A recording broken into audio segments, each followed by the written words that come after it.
Tout de suite, c'est les infos.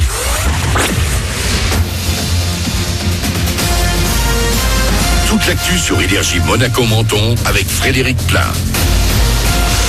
Bonjour, c'est sous un ciel désespérément gris que débute la journée sur Monaco et la Côte d'Azur. Parfois aussi un peu de pluie, mais elle devrait rester faible. Tendance donc pour ce lundi et sans doute une bonne partie de la semaine.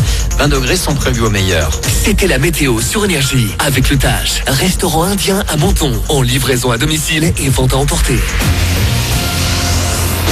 Ça coince pas mal vers Monaco actuellement, comme souvent. Notez aussi qu'une nouvelle tranche de travaux débute aujourd'hui au niveau de la construction de la bretelle de sortie de la 8 Beau Soleil à la Turbie pour permettre le déplacement d'une conduite d'eau en toute sécurité. Une circulation par alternat est mise en place donc aujourd'hui jusqu'à la fin de la semaine.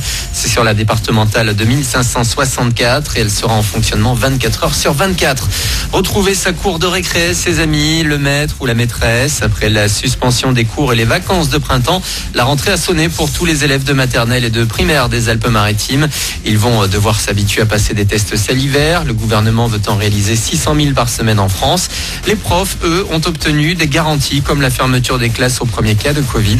Au collège et lycée, les cours à distance sont maintenus encore toute la semaine, mais pas à Monaco.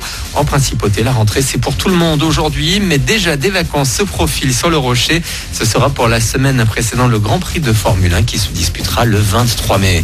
Chez nos voisins italiens, on se déconfine progressivement à partir d'aujourd'hui. Certaines zones sont favorisées, les 15 en jaune, comme nos voisines de Ligurie ou du Piémont. Pour elles, bars et restos rouvrent en terrasse, tout comme la majorité des commerces, des cinémas, théâtres et salles de spectacle, en respectant une capacité d'accueil réduite. En revanche, ne tentez pas depuis la France d'aller faire un tour à Vintimille, notamment. Vous ne passerez pas. La frontière reste pour le moment hermétique au tourisme. Le monde au chevet de l'Inde. Ces derniers jours, l'épidémie de Covid est devenue hors de contrôle là-bas. On compte près de 3000 morts par jour. Hier, la France et l'Europe ont promis l'envoi d'une aide humanitaire avec des soignants et du matériel médical. Un premier acte réussi à quelques semaines du e-prix puis du Grand Prix de Formule 1. Ce week-end avait lieu le Grand Prix historique de Monaco. Jean Alesi, qui a il y a quelques années participé au championnat du monde de F1, s'est illustré hier dans une course sur des monoplaces de 1973 à 76. Il a malheureusement vu une victoire s'envoler après avoir été percuté à 3 tours du damier. Vous retrouvez tous les podiums ce lundi dans Monaco matin.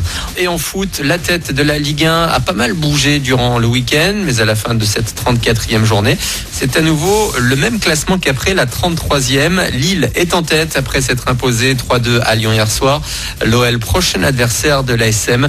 Monaco qui l'a emporté hier également 1-0 à Angers. Benjamin Lecomte. C'était quand même mentalement très usant ce match parce qu'on courait après ces 3 points. On était face à une équipe aussi solide défensivement et voilà, je suis ravi qu'on ait pu remporter ce match et maintenant on va se reposer pour le gros match du week-end prochain. On va pas se projeter en se disant on veut viser telle ou telle place ou tel objectif. L'objectif déjà du club c'était celui de la 4e place. C'est sûr et certain que c'est acquis d'un point de vue comptable et maintenant on va juste continuer de faire ce qu'on fait bien attaquer, mieux défendre et on verra où ça nous mène en cette fin de championnat. L'ASM toujours 3e donc de Ligue 1 et qui connaît déjà son adversaire des demi-finales de la Coupe de France. Ce sera le club amateur de Rumilly-Vallière. Paris, dauphin du championnat, se déplacera à Montpellier. Rendez-vous les 11 et 12 mai. Un tapis rouge un peu dégarni cette année. Malgré les règles sanitaires drastiques, le cinéma était à la fête cette nuit avec la cérémonie des Oscars à Los Angeles.